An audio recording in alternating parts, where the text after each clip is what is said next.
If someone had told me on my wedding night that the man lying beside me would become a stranger, and that the people who smiled at my wedding would watch me with cold eyes for 10 years, would have laughed and told them to pray for their imagination. I didn't laugh that night. I opened my eyes and someone else was in my bed. Hello, my dear friends. Thank you for stopping by to listen to an old woman's story today. Before we begin, I'd love it if you could hit that like button and subscribe to this channel if you haven't already. And please, leave a comment telling me where you're watching from. It warms my heart to know my words reach you, wherever you are in this wide world. Now, let me take you back to a night that changed everything. The night I thought was the beginning of my forever, but was actually the opening of a cage I wouldn't escape for 10 long years. The wedding was beautiful. I can still smell the roses that lined the aisle of that small church in my hometown, white petals scattered across the burgundy carpet, and the afternoon sun streamed through stained glass windows, painting everything in colors of amber and gold. My dress was simple but elegant white lace that my mother had sewn tiny pearls onto by hand.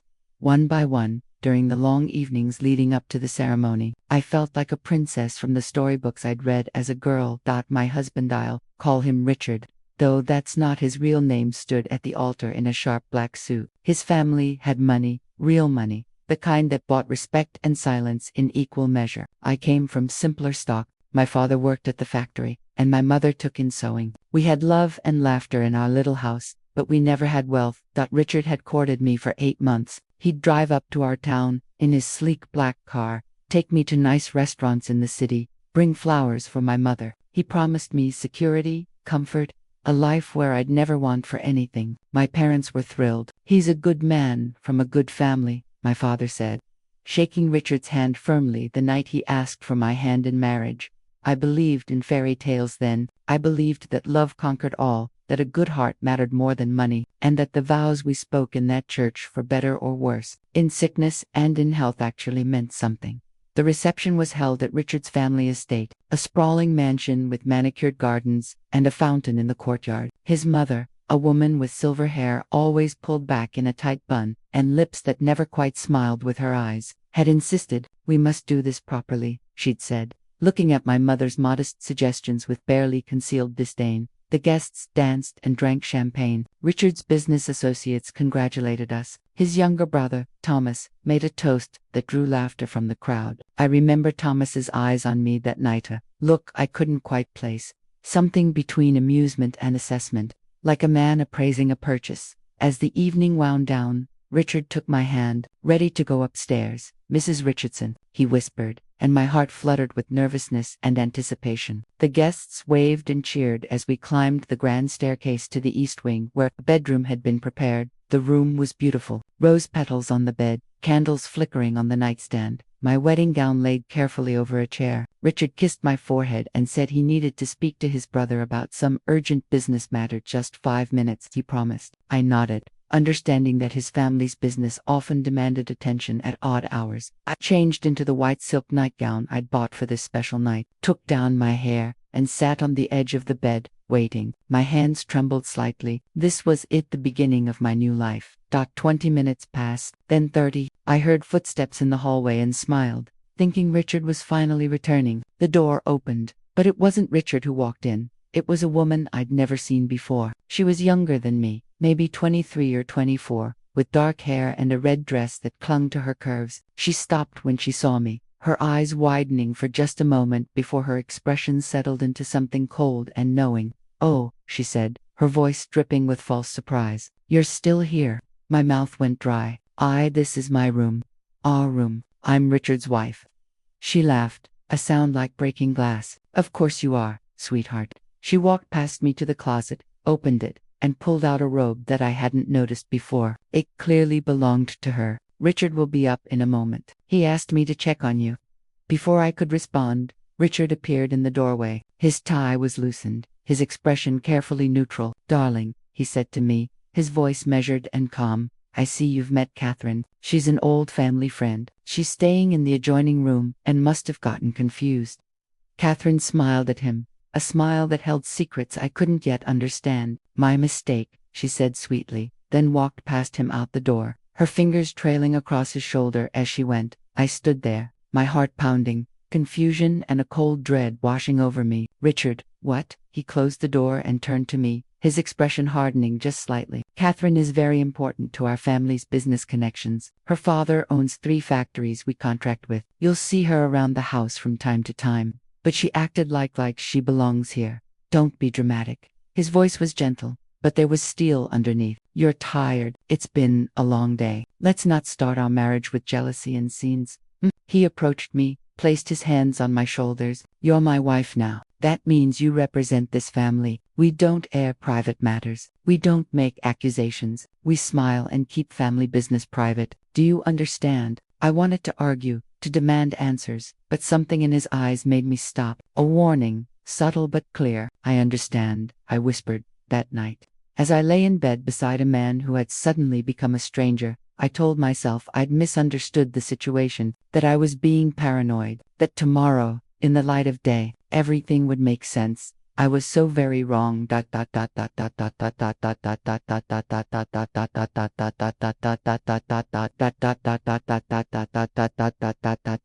morning after my wedding should have been filled with breakfast in bed, stolen kisses, and the warm glow of new love. Instead, I woke alone. Richard's side of the bed was already made, as if he'd never slept there at all. I dressed quickly and went downstairs, following the sound of voices to the dining room. The entire family was gathered around a table laden with eggs, toast, fresh fruit, and coffee. Richard sat at the head, reading the newspaper. His mother presided over the other end, pouring tea with practiced grace. Thomas was there, and so was Richard's father, a portly man who rarely spoke but whose presence commanded respect. And Catherine, she sat beside Richard, laughing at something he'd said, comfortable and familiar. Good morning, I said, my voice uncertain. Richard's mother glanced up briefly. You're late? We eat at 8 o'clock sharp in this house. I trust you'll remember that going forward. I'm sorry, I didn't know. Well, now you do. She turned back to her tea. Dismissing me, I took a seat at the far end of the table, near Thomas, who gave me a sympathetic smile that somehow felt mocking. A servant brought me a plate with a small portion of eggs and 1 piece of toast, noticeably less than everyone else had. Sleep well? Catherine asked from across the table, her eyes glittering with amusement. Yes, thank you, I lied. Richard didn't look up from his newspaper. The meal continued around me as if I were invisible. They discussed business matters, family gossip, plans for the week. I sat in silence, pushing eggs around my plate, trying to understand the strange dynamic I'd walked into. After breakfast, Richard's mother summoned me to her private sitting room. The space was immaculate, all cream furniture and fresh flowers, with photographs of Richard and Thomas displayed on every surface. Sit, she commanded, and I obeyed. She studied me for a long moment, her pale blue eyes cold and assessing. You come from simple people, she said finally. That's not a judgment, merely an observation. You're not accustomed to how things work in families like ours. I'm willing to learn. She held up a hand, silencing me. Richard married you because we needed a respectable wife for the family image. You're presentable, young enough to still be molded, and your background is sufficiently modest to be grateful for this opportunity. The words stung, but I kept my face neutral. However, she continued, you must understand that this family operates according to certain arrangements. Richard has responsibilities to the business that take precedence over personal matters. Catherine's family is crucial to our financial interests. Their relationship predates your marriage and will continue. You will not interfere. You will not make scenes. You will smile for the cameras, attend the necessary social functions, and keep our family's private matters private. Are you saying, my voice cracked, are you saying Richard and Catherine? I'm saying that you will learn your place. Her voice was ice. You will run the household staff, plan the dinner parties, and look beautiful on Richard's arm when required. In return, you'll have security, a roof over your head, and the Richardson name. Many women would consider that a fair trade. But I'm his wife. She laughed. A cold sound without humor. Yes, dear, you are. And that is precisely why you'll do as you're told. A scandal, a divorce, it would reflect poorly on all of us. You signed the prenuptial agreement. You have no access to family money without Richard's approval. Where would you go? Back to your parents' little house, explaining to everyone in your hometown that the fairy tale marriage failed. The trap closed around me in that moment. I'd signed those papers without reading them carefully, trusting Richard, believing in love. I had $200 in my personal account, my life savings before the wedding. Richard had insisted I wouldn't need to work, that he'd take care of everything. I see you understand, his mother said, reading my expression. Good, now, the housekeeper will show you your duties. We're hosting a dinner party next week for some of Richard's business associates. I expect everything to be perfect. She dismissed me with a wave of her hand. I walked through that enormous house in a daze, my footsteps echoing on marble floors. A maid named Sarah, who couldn't have been more than 19, showed me around. She was kind but nervous, speaking in whispers. The family's been here for generations, she explained. Mrs. Richardson, the elder Mrs. Richardson, she runs everything. Even Mr. Richardson Sr. defers to her. What about Catherine? I asked. Sarah's face paled. We're not supposed to talk about Miss Catherine. Please, I need to understand. She glanced around to make sure we were alone. She's been close with Mr. Richard for 3 years. Some of the older staff say the marriage was arranged partly to legitimize things, to have a proper wife for appearances while he continues his other arrangements. The floor seemed to tilt beneath me. Did everyone know? At the wedding, Sarah nodded miserably. I'm sorry, ma'am. I truly am.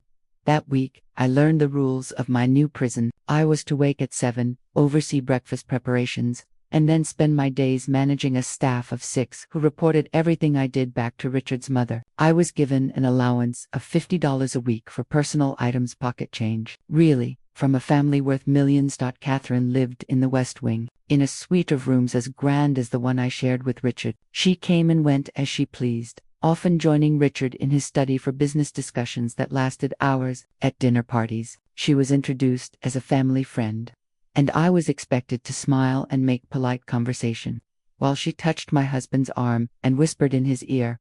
The first time I tried to object. 3 days after the wedding, Richard took me firmly by the arm and led me to his study. His face was calm, but his grip was tight enough to bruise. Listen to me very carefully, he said, his voice low and controlled. You will never question Catherine's presence in this house. You will never make a scene. You will never embarrass this family. If you do, I will make your life very difficult. Do you understand what I'm capable of? I shook my head, tears streaming down my face. He opened a drawer and pulled out a folder. Inside were papers, the prenuptial agreement I'd signed, yes, but also other documents, statements from a doctor I'd never met claiming I had emotional instability, blank commitment papers for a psychiatric facility that Richard's family funded. One signature, he said softly, and you disappear. Your parents will be told you had a breakdown. You'll be treated for as long as necessary. By the time you get out, if you get out, will be deemed unfit to make your own decisions. I'll be appointed your legal guardian. Everything you say will be dismissed as delusion. My blood ran cold. Or, he continued, closing the folder, you can be a good wife, play your role, make no trouble, and enjoy the comfortable life you've been given. He smiled, as if we'd just discussed the weather. The choice is yours. I nodded, too terrified to speak. That night, I cried myself to sleep in our massive bed while Richard slept in Catherine's room. I could hear their laughter through the walls.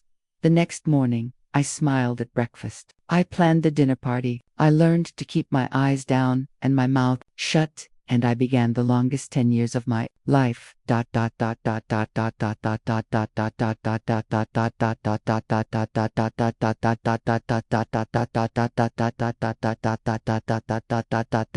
Time in that house moved strangely. Days blurred together in endless routine, but somehow each one lasted an eternity. I learned to move through the mansion like a ghost, present but not really there, fulfilling my duties with mechanical precision, while my spirit withered inside. The dinner parties were the worst. 3 or 4 times a month, I'd oversee elaborate affairs for Richard's business associates and their wives. I'd spend days planning menus with the cook, arranging flowers, ensuring every detail was perfect. On the night itself, I'd wear an expensive dress that Richard's mother selected, put on my jewelry, and smile until my face ached. Catherine was always there. Of course, she'd hold court with the men, discussing business matters I wasn't allowed to understand, while I made small talk with the wives about fashion and children and charity events. The wives knew, I realized after the first few parties. They'd look at me with pity or contempt, depending on their nature. One woman, Mrs. Hartley, actually patted my hand once and whispered, "At least you have the name, dear. That's worth something." I wanted to scream that a name meant nothing when it came attached to humiliation. but I just smiled and nodded. Richard rarely spoke to me except to give instructions or criticize. Your hair looks unkempt. That dress isn't appropriate for this evening. Why did you seat Senator Morrison next to his ex-wife's sister? Do you ever think? His mother was worse. She found fault with everything: the way I walked, the way I spoke, my posture, my laugh. Once, she slapped me across the face because I'd forgotten to send a thank you note to one of her bridge partners. The blow left a red mark on my cheek. When Richard came home and saw it, he didn't ask what happened. He simply said, "Try to be more careful." The staff pitied me. I could see it in Sarah's eyes when she brought my breakfast, in the way the cook would slip an extra pastry onto my plate when no one was watching. But they couldn't help me. They had their own livelihoods to protect. I tried to call my parents once, in the second month. I got as far as "Mother, I think I've made a mistake," before Richard appeared and took the phone from my hand. He spoke cheerfully to my mother, making excuses about how emotional newlyweds could be, how I was just adjusting to married life. After he hung up, he disconnected the phone in our bedroom. "You're upsetting them with your dramatics," he said. "Write letters instead. I'll mail them for you." I wrote letters, long, careful letters, about how beautiful the house was, how kind Richard's family was, how happy I was. Richard read every one before it was sent. The letters I tried to hide, the ones that told the truth, disappeared from my drawer. My parents wrote back, their words filled with pride and relief. "We're so glad you've found such a good life," my father wrote. "We knew Richard would take care of you." The cruelest part was the pretense. When Richard's business required a United Front charity gala, business dinners, photographs for the society page, he'd transform into the attentive husband. He'd hold my hand, kiss my cheek, call me darling, with his arm around my waist. And I had to play along, smiling for the cameras, because to do otherwise would bring consequences I couldn't bear to imagine. Thomas, Richard's younger brother, became my daily tormentor. He'd corner me in hallways, make crude comments about my appearance, ask loudly at dinner if I was eating too much or too little. Once, he locked me in the wine cellar for 3 hours because he thought it was funny. When I finally got out, shaking and crying, he just laughed and said I needed to develop a sense of humor.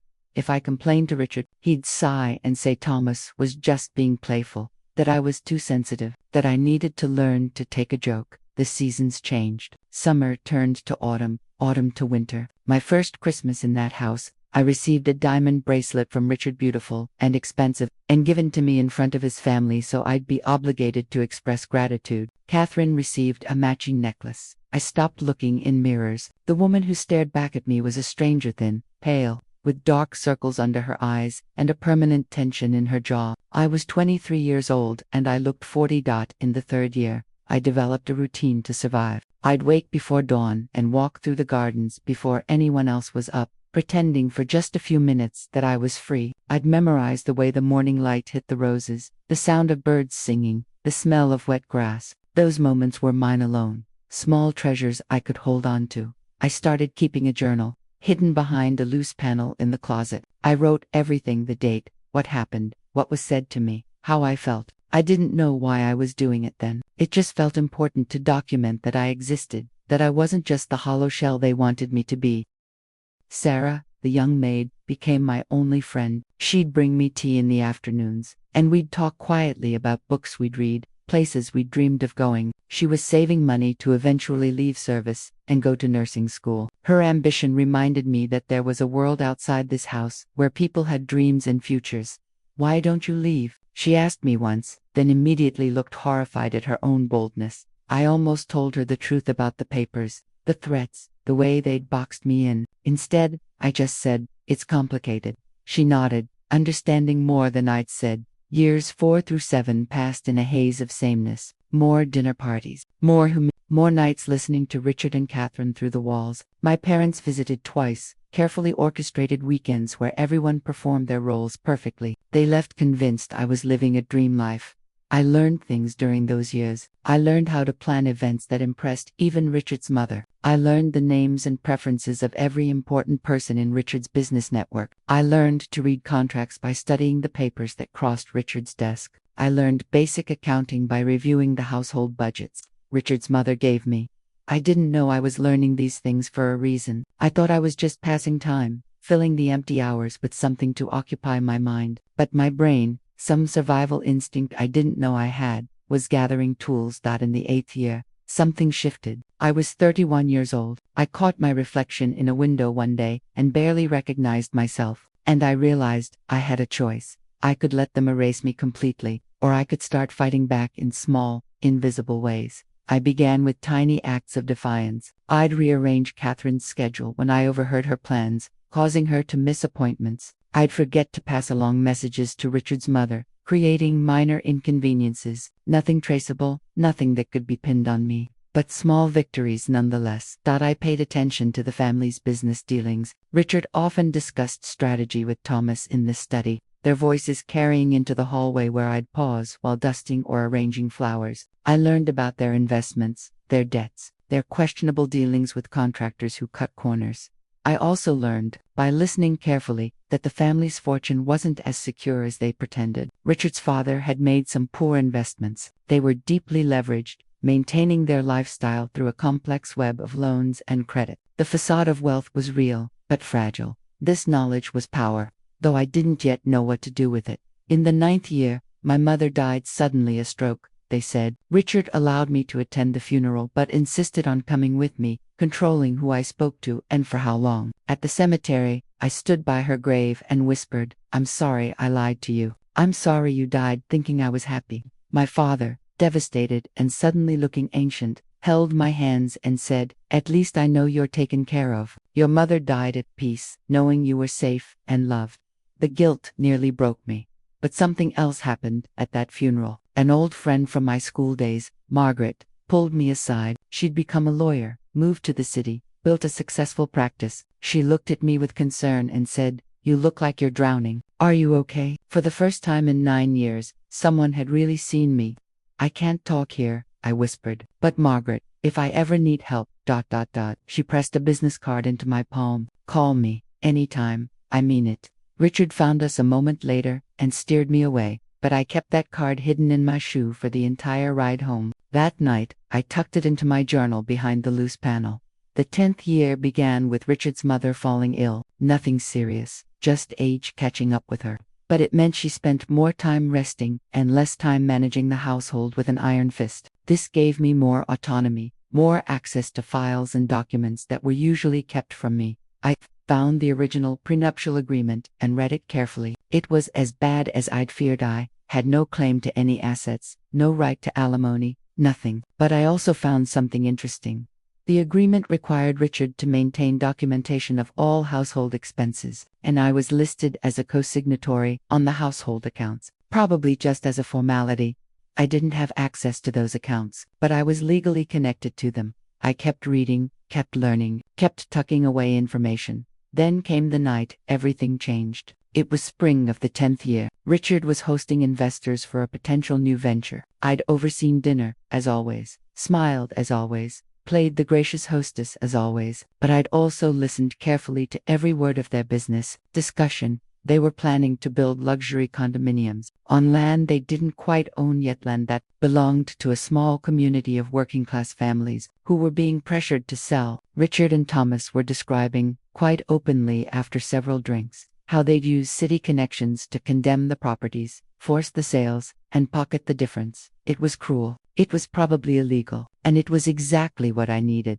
After the guests left, I lay in bed staring at the ceiling. 10 years of being small, being silent, being nothing. But I wasn't nothing. I'd learned, I'd endured. I'd become something they didn't expect. Patient, strategic, and absolutely done being a victim. I thought about my mother, who died believing I was happy. I thought about Sarah, saving pennies to escape a life of service. I thought about those families who were about to lose their homes, so Richard could make money he didn't need. And I thought about the woman I used to be, the one who believed in fairy tales and happy endings. I couldn't save that woman, she was gone, but I could make sure what happened to me never happened to anyone else. I could take back what was mine, my dignity, my freedom, my life. 10 years is enough, I whispered into the darkness. The next morning, I began planning my escape. The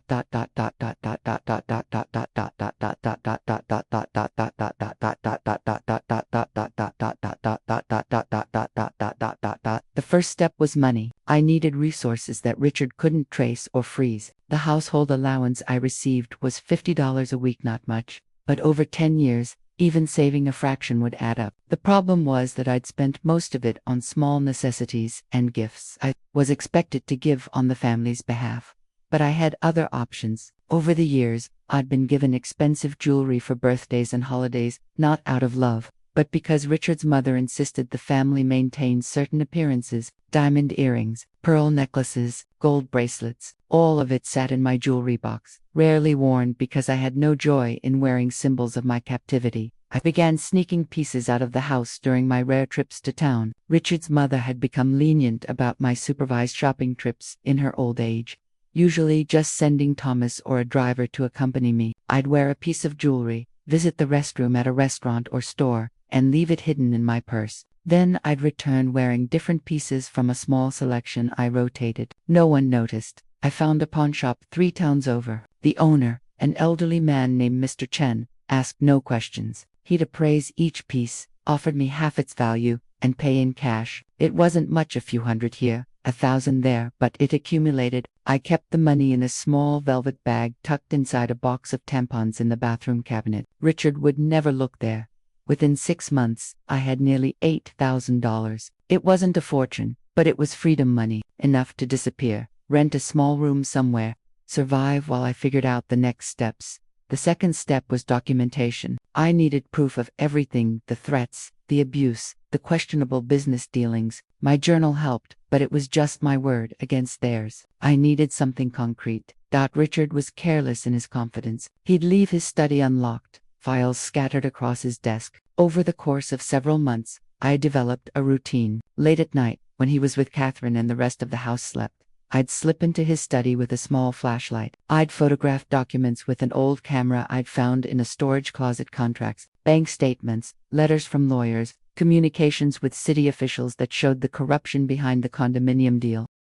I had no idea if these photos would turn out. The camera was ancient and I was no photographer, but I took dozens, hundreds, trying different angles and lighting. I hid the film rolls inside the box with my money. The third step was finding an exit route. I couldn't just walk out the front door. Thomas would follow me, or they'd call the police claiming I was mentally unstable. Use those papers Richard had shown me years ago. I needed a clean break that gave me enough head start to disappear before they could react. The opportunity came from an unexpected source. Richard's father died suddenly in his sleep, a heart attack. The funeral required the entire family's presence, including Catherine, who'd become practically a member of the family at this point. The house would be chaos, everyone distracted. I saw my chance. The funeral was planned for a Tuesday. On Monday night, I packed a small bag: just clothes, toiletries, my journal, the photographs, and my savings. I hid it in the garden shed behind some old pots. Tuesday morning, I played my role perfectly. I dressed in a black dress suitable for mourning. I helped coordinate the family's departure to the funeral home. I expressed condolences to Richard's mother with appropriate somberness. "I'm feeling unwell," I told Richard as everyone prepared to leave. "A terrible headache. I don't think I should attend. I might faint." Richard looked irritated. "This is important. Father's business partners will be there." "I understand, but I wouldn't want to cause a scene by collapsing during the service. That would be far worse for the family's image." I knew which argument would work with him. He considered, then nodded curtly. "Fine, stay in bed. Sarah can check on you." They left in 3 cars, Richard and Catherine in one, Thomas and his mother in another, various relatives in the third. I watched from the window as the procession drove down the long driveway and disappeared through the gates. I had maybe 3 hours before anyone would return, maybe 4 if the reception ran long. I waited 20 minutes to be sure they weren't coming back for something forgotten. Then I moved. I changed into simple traveling clothes: jeans, a plain shirt, a jacket. I retrieved my bag from the garden shed. I went to Sarah, who was in the kitchen preparing tea. "Sarah," I said quietly, "I'm leaving." Her eyes widened. "Ma'am, I'm leaving this house, and I'm not coming back. They'll ask you where I went. Tell them the truth, that I said I needed fresh air, that I walked toward town, that you didn't see which direction I went after that. Can you do that?" She nodded slowly, tears forming in her eyes. "Will you be safe?" "I'm going to try." I hugged her quickly. "Save your money. Go to nursing school. Don't spend your whole life serving people who don't see you. God bless you," she whispered. I leapt through the kitchen door, walked through the gardens one last time, and slipped through a gap in the hedge that led to the neighboring property. From there, I walked 3 miles to a bus stop on the county road. I'd memorized the schedule weeks ago. The bus arrived. I paid the fare in cash and took a seat in the back. As we pulled away, I looked at the Richardson mansion in the distance, growing smaller and smaller, until it disappeared entirely. My hands were shaking, my heart was pounding, but for the first time in 10 years, I was choosing my own direction. I rode that bus to the train station in the city. From there, I took a train 3 states away to a city where no one knew me, where I could disappear into anonymity. I'd chosen a place that was big enough to get lost in, but small enough that I might be able to rebuild. The first night, I checked into a cheap motel using cash and a fake name. I sat on the lumpy bed in that tiny room with its flickering television and water-stained ceiling, and I cried. Not from sadness, but from relief so profound it hurt. I was free. I was terrified. I was alive. The next morning, I started rebuilding my life from nothing. The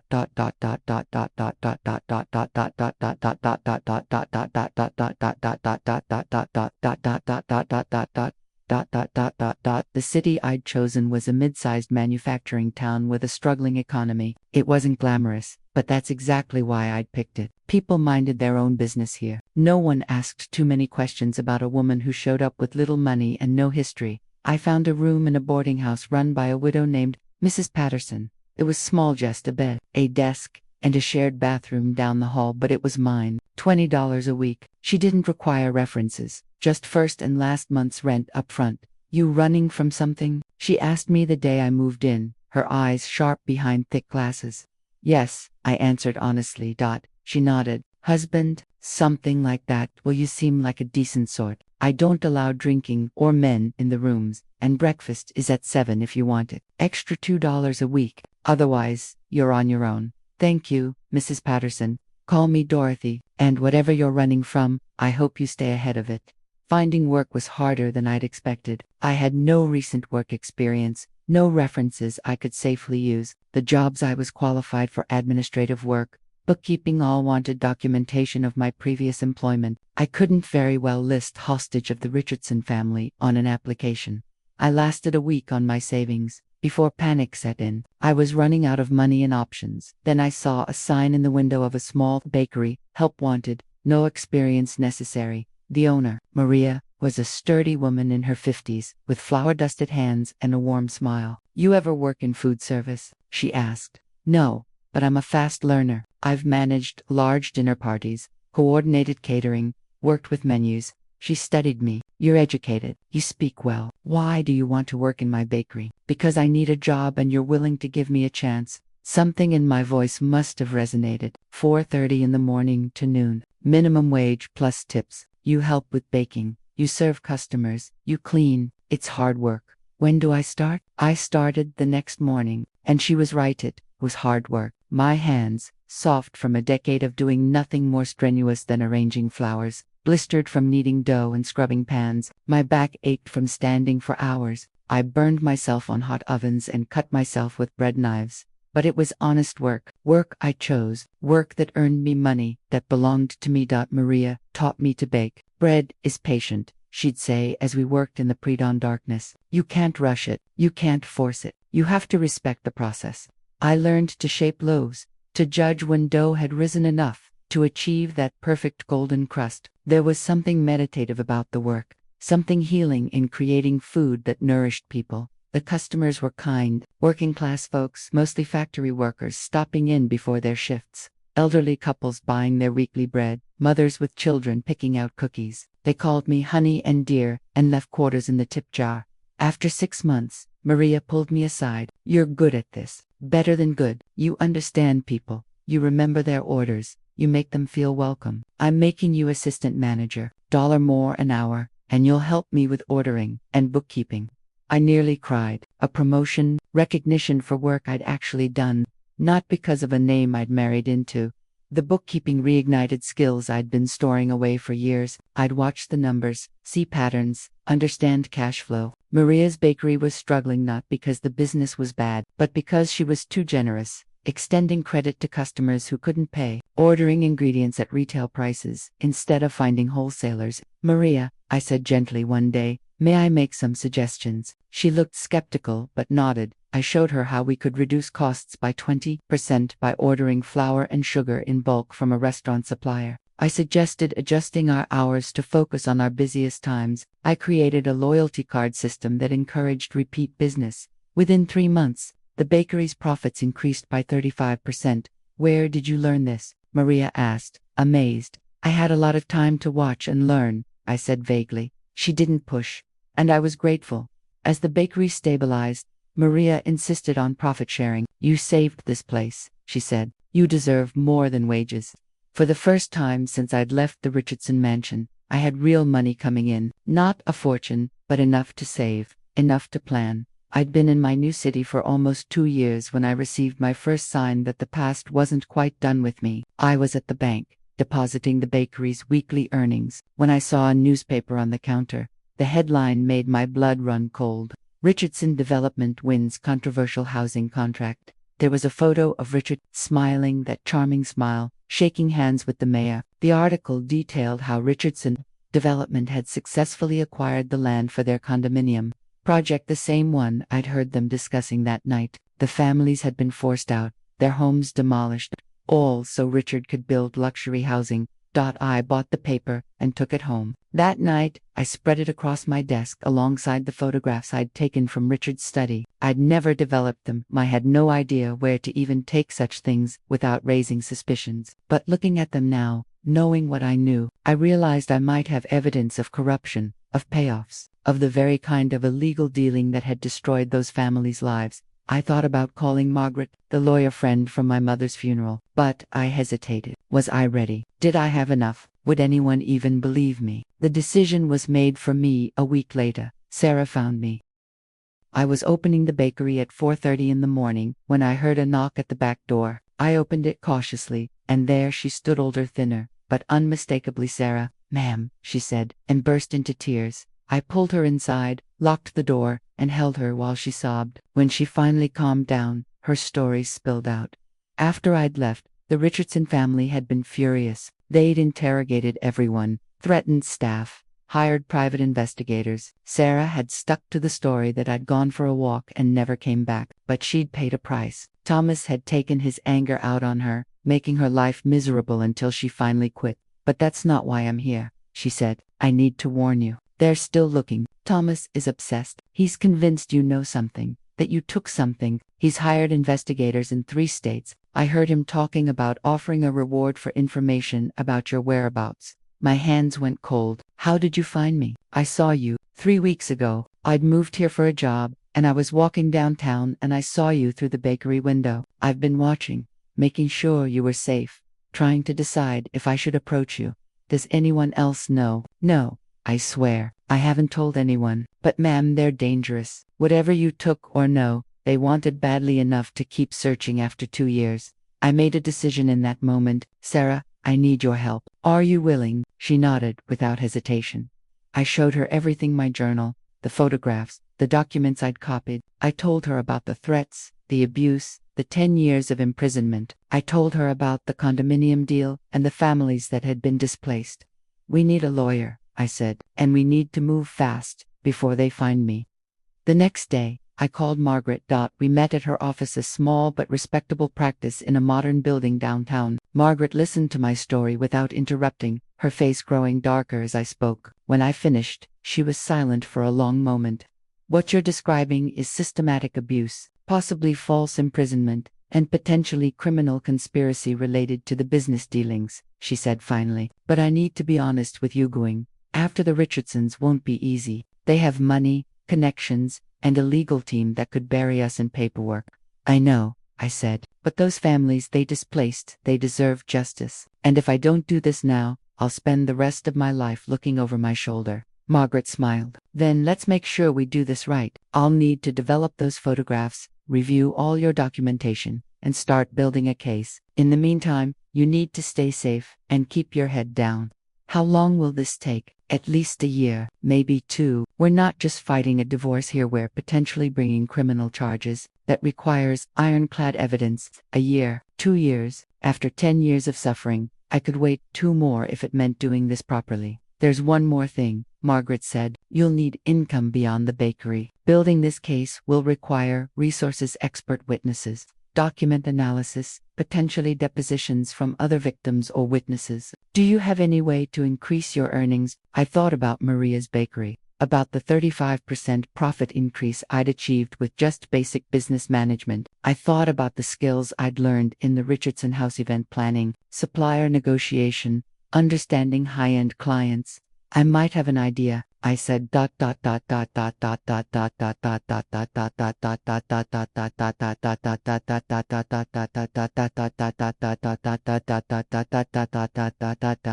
started smaller catering business operating out of Maria's kitchen during AF. Maria was enthusiastic, seeing it as a way to expand without overextending. I called it Simple Elegance Catering and focused on the kind of events I knew inside and out: dinner parties, small corporate gatherings, intimate celebrations. My first client came from an unexpected source. One of the bakery's regular customers, Mrs. Chantha, wife of the pawnshop owner, who'd helped me sell my jewelry, mentioned she was hosting her daughter's engagement party and couldn't find a caterer she could afford. I can do it, I said. Let me put together a proposal. I created a menu that was elegant but achievable: herb-roasted chicken, seasonal vegetables, artisan breads from the bakery, a simple but beautiful cake. I priced it fairly, knowing I needed the experience more than the profit. The party was a success. Mrs. Chen's guests raved about the food, the presentation, the attention to detail. 3 of them asked for my business card before the night was over. Word spread. Within 6 months, Simple Elegance was booking 2 or 3 events a week. Within a year, I had enough income to hire Sarah as my assistant and rent a small commercial kitchen space.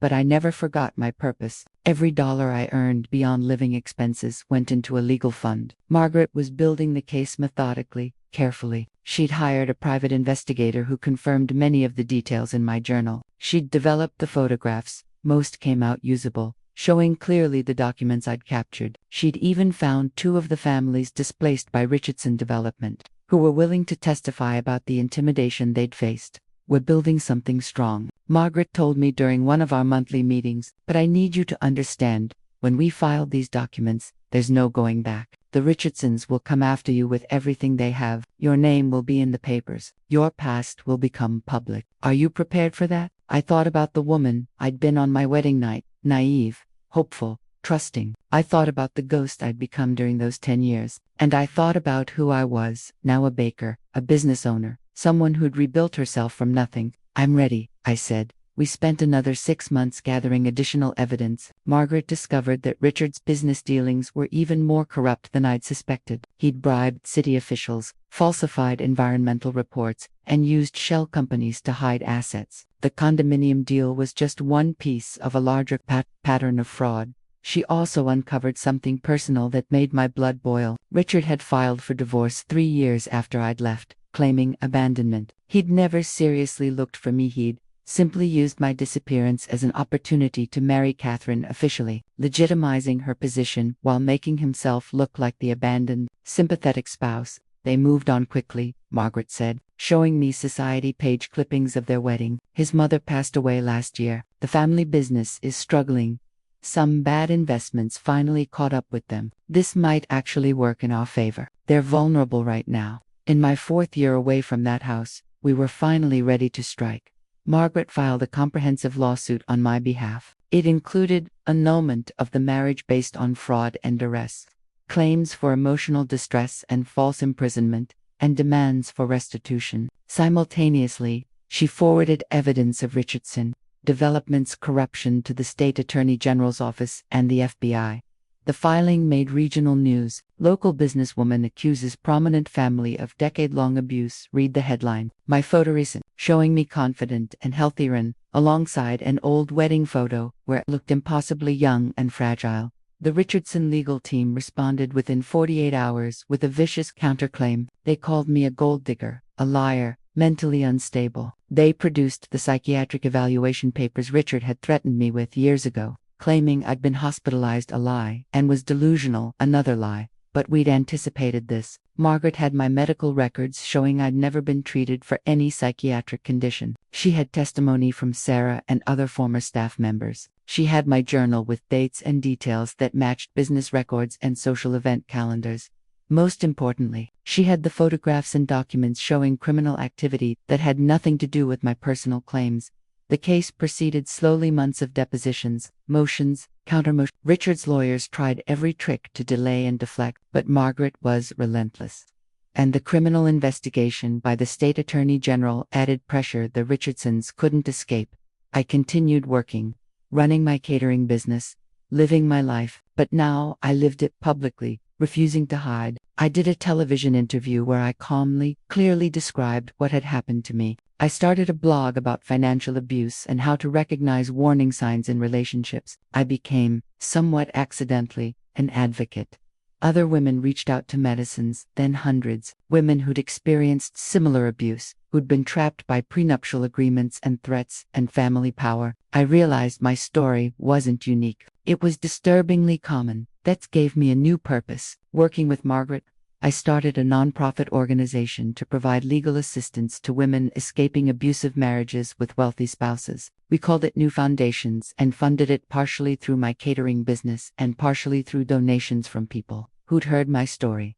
Sarah became the organization's first employee. Using her nursing school education she'd finally been able to attend to help clients access medical and psychological support. 18 months after filing the lawsuit, we received word that Richard and Thomas Richardson, along with 3 city officials, had been indicted on charges of fraud, bribery, and corruption related to the condominium deal. The case was strong enough that Richard's lawyers advised him to consider a plea deal. But the personal lawsuit was still pending. The Richardsons refused to settle, unwilling to admit wrongdoing or pay damages. "We go to trial," Margaret said. "Are you ready to face them in court?" "I've been ready for 6 years," I answered. The trial was scheduled for the following spring. As the date approached, I found myself strangely calm. I'd spent 10 years afraid. I'd spent 6 years rebuilding. I had nothing left to lose and everything to fight for. 2 weeks before the trial, something unexpected happened. Thomas Richardson reached out through his lawyer, requesting a private meeting. Margaret was suspicious. It could be a trap, or an attempt to intimidate you. "Then come with me," I said. "I want to hear what he has to say." We met in Margaret's office. Thomas arrived alone, and he looked terrible, thin, aged beyond his years, with dark circles under his eyes. The arrogant man who'd tormented me was gone, replaced by someone who looked broken.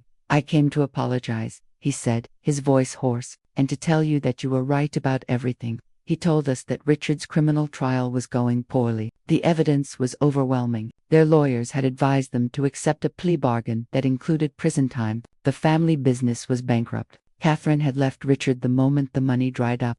"My mother always said you were weak," Thomas continued, "that you'd never amount to anything without our name. She was wrong. You survived us. You built something real. And we're losing everything because we were too arrogant to realize that corruption catches up with you eventually." "Why are you telling me this?" I asked. "Because I want you to know that I understand now. What we did to you was evil. There's no excuse, no justification. I don't expect forgiveness. I just wanted you to know that you won." He stood to leave, then paused. "For what it's worth, I've been in therapy for 2 years. I'm trying to understand how I became the kind of person who could hurt someone the way I hurt you. I'm testifying against Richard in the criminal trial, and I'm not contesting your civil suit. Whatever the court awards you, I'll support it."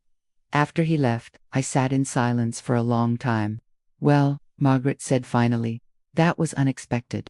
"He's not forgiven," I said, "but maybe he can become someone different. That's all any of us can do." The trial proceeded. Without Thomas's opposition, and with the criminal case providing context, the evidence was overwhelming. Richard took the stand and lied, but his lies were transparent, contradicted by documents and testimony from multiple witnesses. I took the stand on the trial's 4th day. For 6 hours, I calmly, methodically described every detail of those 10 years. I didn't cry. I didn't dramatize. I just told the truth. The jury deliberated for 3 hours.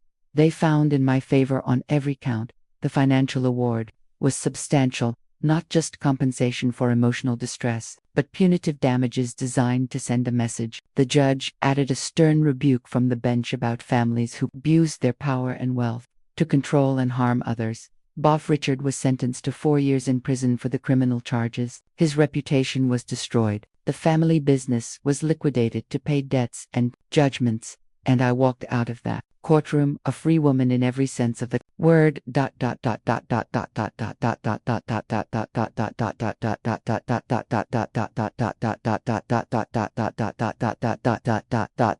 was 5 years ago now. I'm sitting in my kitchen on a Sunday morning, writing this story for you. Surrounded by light and warmth and peace. My catering business has grown into a successful company with 12 employees. We specialize in events for nonprofits and community organizations, offering our services at cost to groups that couldn't otherwise afford professional catering.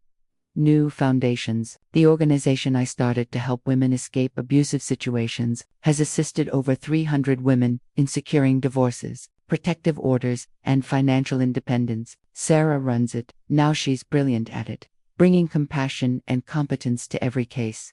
I eventually bought Maria's bakery when she decided to retire. It's still there, still serving the same community, still baking bread every morning at 4:30. I don't work the counter anymore, but I stop by often, and the customers still call me honey and dear.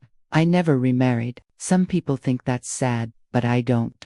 I have close friends, meaningful work, and a life I built with my own hands. That's more than enough. I did return to my hometown once, 3 years ago. I visited my parents' graves and told them the whole truth. I apologized for lying in those letters, for letting them die thinking I was happy. I hope they understand now.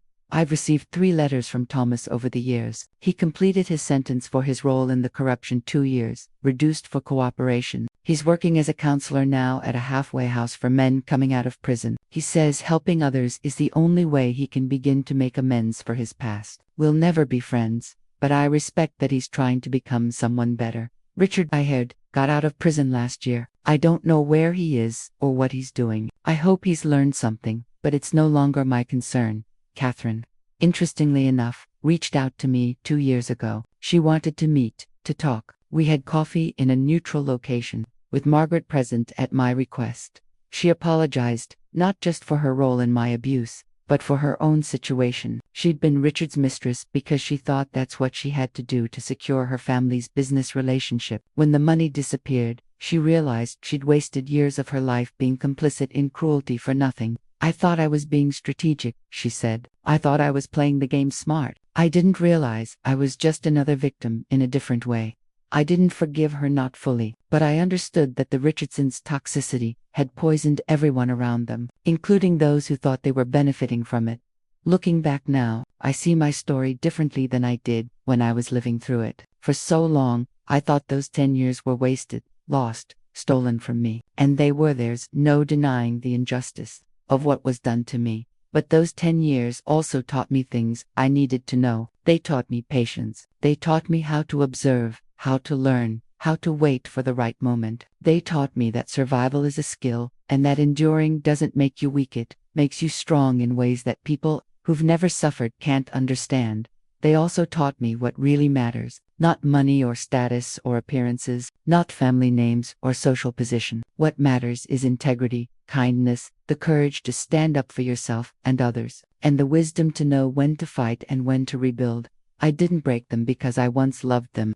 I'm not sure I ever really loved Richard, or if I just loved the idea of what I thought our life would be. I took back what was mine, so that the next woman who found herself trapped wouldn't feel as alone as I did, so that young women like Sarah would know they have options, so that families like the ones displaced by Richardson development would know that sometimes, if you fight long enough and smart enough, justice can win. My wedding night wasn't the beginning of a marriage, it was the beginning of the longest, hardest lesson I've ever learned, and the revenge I took wasn't about destroying them. It was about building something better than what they'd tried to turn me into. I'm 61 years old now, my hair is silver, my hands are marked with scars from hot ovens and kitchen knives, and I carry the weight of those 10 years in ways I'll never fully shake. But when I look in the mirror, I see someone I'm proud of, someone who survived. Someone who fought back, someone who turned pain into purpose. Was it worth it? The suffering, the fear, the lost years? No, it should never have happened. But did I let it destroy me? No, and that's the victory. If you're listening to this and you're in a situation like I was, strapped, afraid, convinced you have no options, I want you to hear this clearly. You are stronger than you know. It might take time. It might take years. It might require patience and planning and more courage than you think you possess, but you can survive. You can escape. You can rebuild, and one day, you can tell your story too. Thank you for listening to Mind.Now. Before you go, please remember to like this video and subscribe to our channel, and leave a comment telling me where you're watching from. My love, knowing my story reaches people all over the world. Maybe it reaches someone who needs to hear it today. Take care of yourselves, my dear friends, and remember, it's never too late to reclaim your life. Until next time.